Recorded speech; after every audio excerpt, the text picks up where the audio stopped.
Oi, gente, como é que vocês estão? Me conta.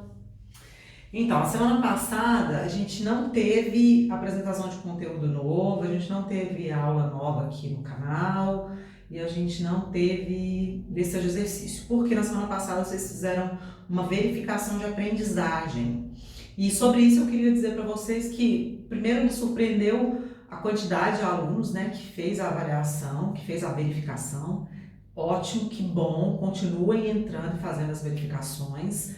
E também o desempenho. Eu queria falar um pouquinho com vocês sobre o desempenho. Eu já corrigi ali as questões, né? Teve um número razoável de estudantes que não conseguiu fazer, não acertou, o que acertou pouquíssimas, né? Que acertou só uma, mas teve um número bom também, foi mais ou menos equilibrado. De estudantes que acertaram 3 ou 4 das 5 questões que tinha lá de química, e teve até alguns poucos que conseguiram fechar, que conseguiram acertar mesmo as 5 questões. Fiquei bem feliz com isso. Nas próximas verificações que forem ter para vocês fazerem, eu gostaria que vocês continuassem se empenhando, se dedicando. As minhas questões, elas são autorais, por mais que eu busque referências de questões que já estão descritas na literatura e que isso está colocado na internet, eu mudo o enunciado. Então eu percebi que alguns alunos, eles tentaram copiar da internet e eles erraram, porque a questão não estava igual à questão que está descrita na literatura e que está disponível na internet. Eu mudei o enunciado, então quem não se atentou para esse detalhe acabou errando.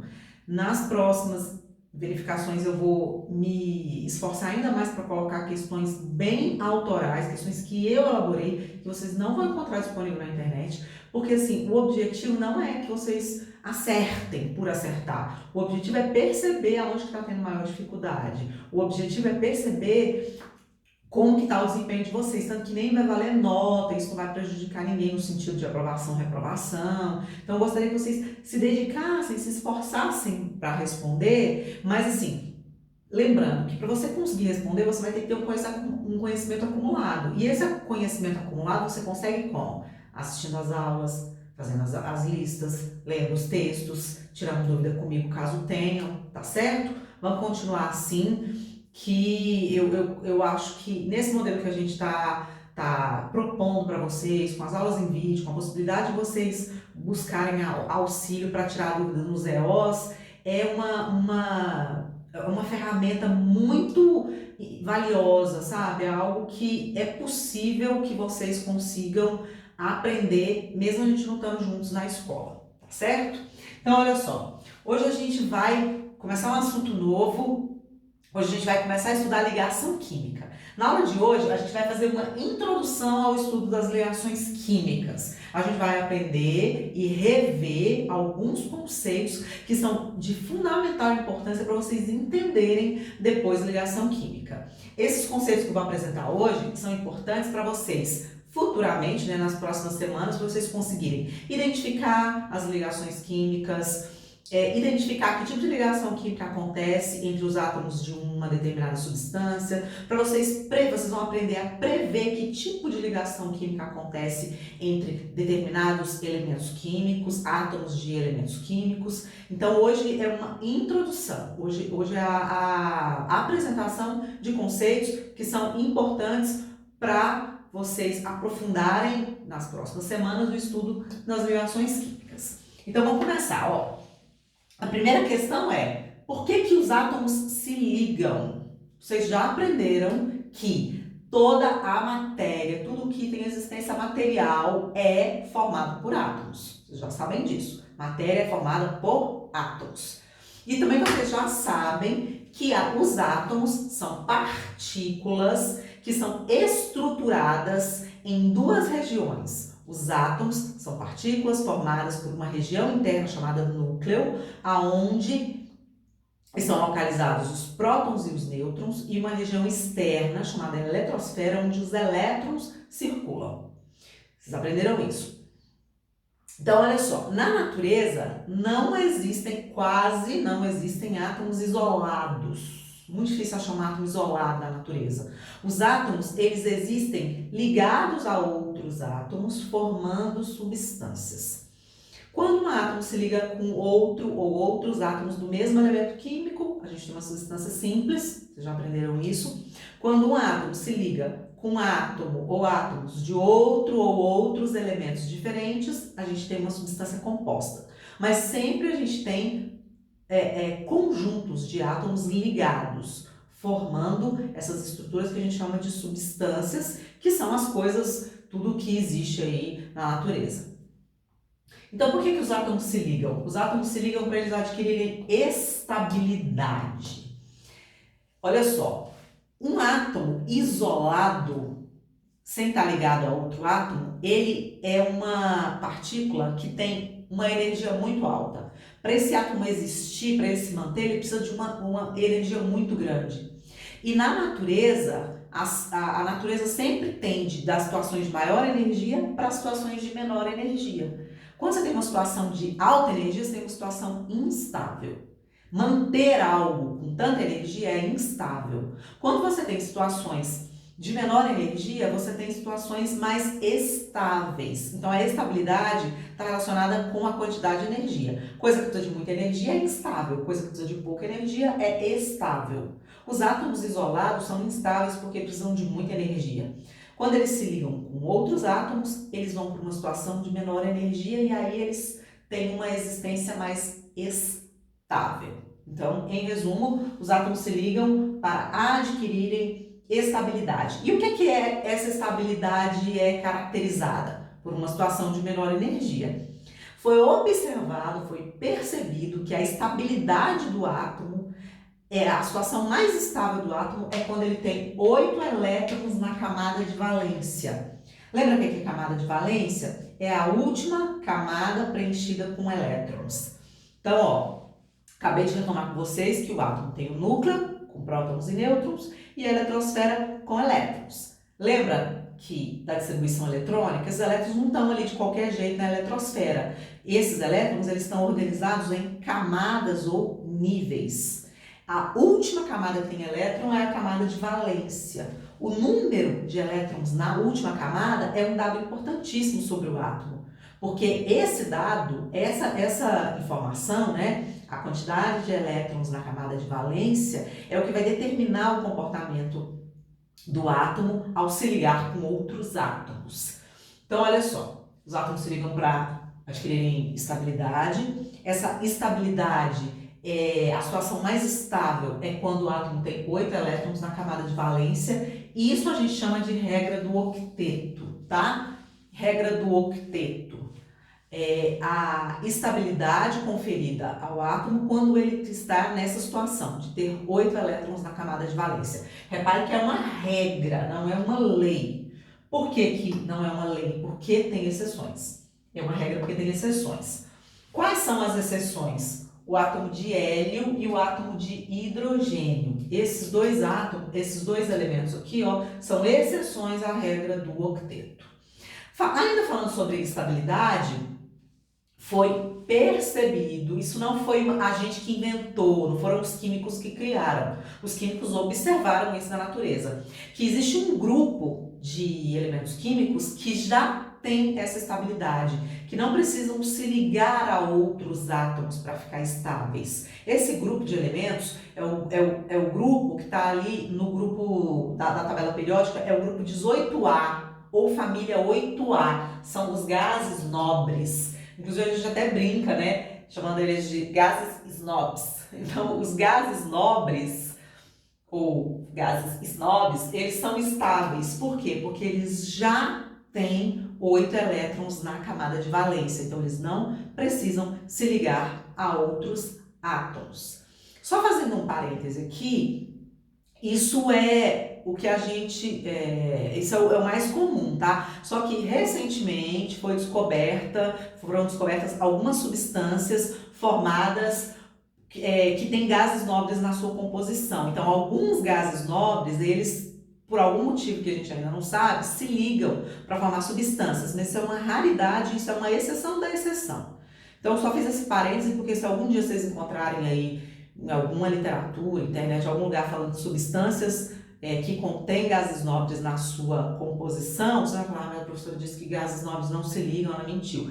Tá, existem, muito raros, são uma exceção, tá? No geral, via de regra, gases nobres existem de forma isolada e não se ligam, não formam substâncias. Existem algumas substâncias formadas por gases nobres, mas são exceção.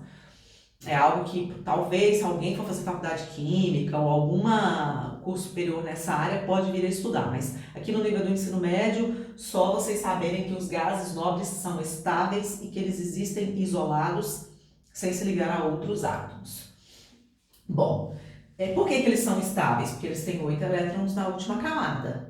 Então, neônio, argônio, xenônio, radônio, aqueles elementos lá da família 8A, do grupo 18, a última coluna da tabela periódica, eles são os gases nobres e eles já são estáveis. Quais são as exceções à regra do octeto? A gente vai falar das exceções hélio e hidrogênio. Veja bem, o elemento hélio, ele tem número atômico 2. O que quer dizer isso? Ele tem 2 elétrons. 2 elétrons na eletrosfera. Esses 2 elétrons ocupam a primeira camada eletrônica, que é a camada K.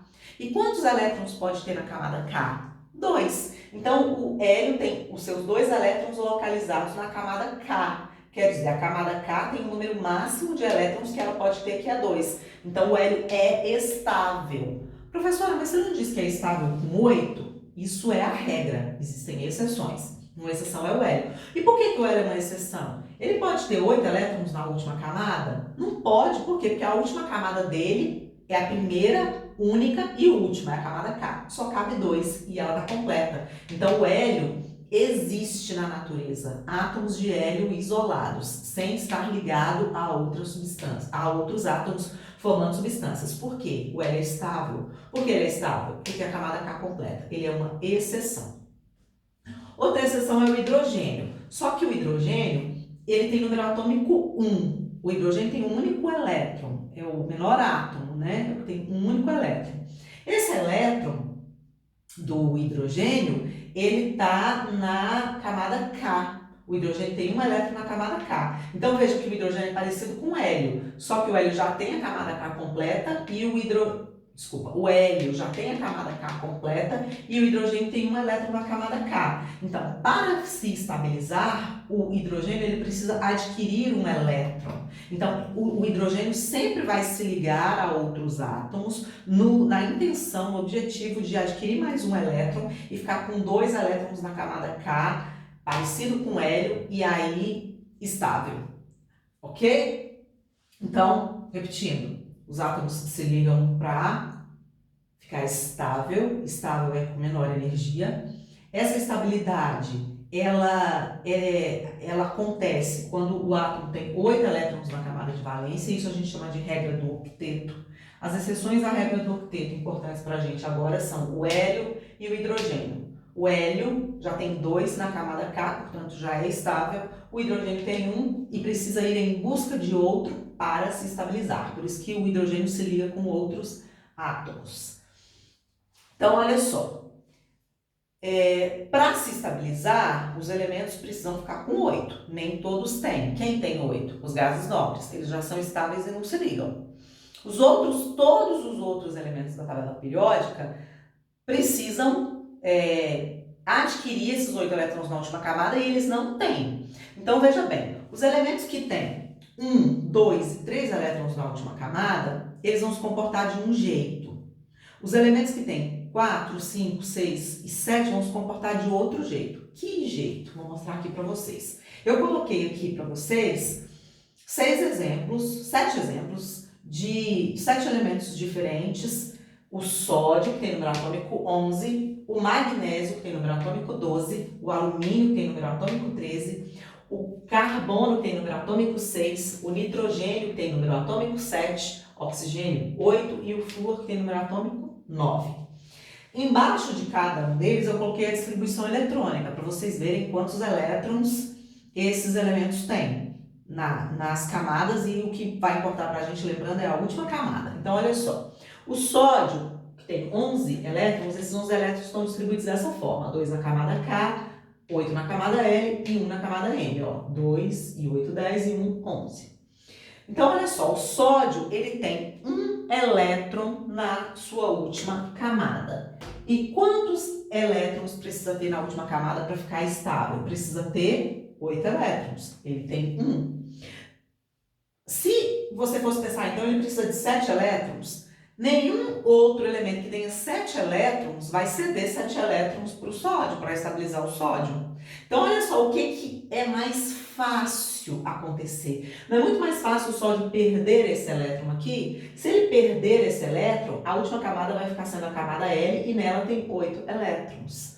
Então, os elementos que têm 1 elétron na última camada, eles vão perder esse elétron em ligações químicas para poder ficar com a penúltima camada, sendo a última, e nela geralmente vai ter 8 elétrons. Isso acontece com os elementos que têm 1, 2 e 3 na última. Olha só o magnésio, ele tem 2 elétrons na última camada, 8 na penúltima. Se ele perder esses 2 elétrons, ele vai ficar estável com 8 elétrons na última camada. O alumínio, que tem 3 elétrons na última camada, mesma coisa. Se ele perder esses 3, ele vai ficar com 8. Se fosse para ganhar, teria que ganhar 5. Isso não é algo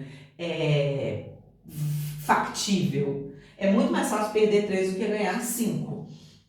Agora, a partir de 4, a situação muda. Veja bem, o carbono ele tem 6 elétrons. 2 na camada K e 4 na camada L. O carbono vai fazer ligações para adquirir mais 4. Ele já tem 4, faltam 4.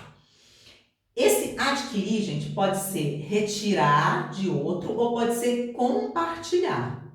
Aí a gente vai estudar isso quando a gente for ver o tipo específico de ligação que é essa, que é a ligação covalente. Aí a gente vai ver como que compartilha, como que transfere. Quando o átomo perde elétron, ele perde mesmo, ele cede. O elétron sai da eletrosfera dele e vai para a eletrosfera do outro átomo. Quando o átomo precisa ganhar elétrons, ele pode tanto arrancar elétron de outro átomo, como ele pode se juntar a outro átomo e compartilhar, tá? Então, no caso do carbono, ele geralmente compartilha 4 elétrons com outros átomos. Por que ele compartilha 4? Porque ele precisa de 4. O nitrogênio tem 5 elétrons na última camada. 5 elétrons. Para 8, está faltando 3. Então, o nitrogênio sempre vai se ligar com outros átomos no sentido de ganhar mais 3 elétrons. Ele pode tanto arrancar 3 elétrons de outro elemento, como ele pode compartilhar com outro elemento. O oxigênio que tem 6 na última precisa ganhar mais 2. E o flúor que tem 7 na última precisa ganhar somente mais 1 elétron. Então, como que um átomo se liga com outro átomo depende da sua camada de valência. Se ele tiver 1, 2 ou 3, ele vai ceder, ele vai transferir esses elétrons para outro átomo. Se ele tiver 4, 5, 6 ou 7, ou ele vai se associar para juntar e somar os 8, ou ele vai pegar de outro que esteja transferindo. Aí vai depender de quem está ligando com quem. E é isso que a gente vai ver a partir da semana que vem. A gente vai estudar os tipos de ligação química. Como que acontece essa transferência, esse compartilhamento, como que a gente representa isso, tá? Então, a aula de hoje era assim, mais teórica mesmo. Tem um texto que eu deixei aqui na plataforma para vocês, que explica, resume tudo isso que eu expliquei aqui, e tem uma lista de exercícios, são questões mais teóricas mesmo de interpretação, tanto dessa aula, quanto você pode usar o texto como suporte. Não deixem de ler o texto, não deixem de fazer os exercícios e se prepararem, porque a gente vai ter uma próxima verificação de aprendizagem e eu quero o rendimento de vocês melhorando, tá certo? Boa semana, bons estudos e até semana que vem. Tchau!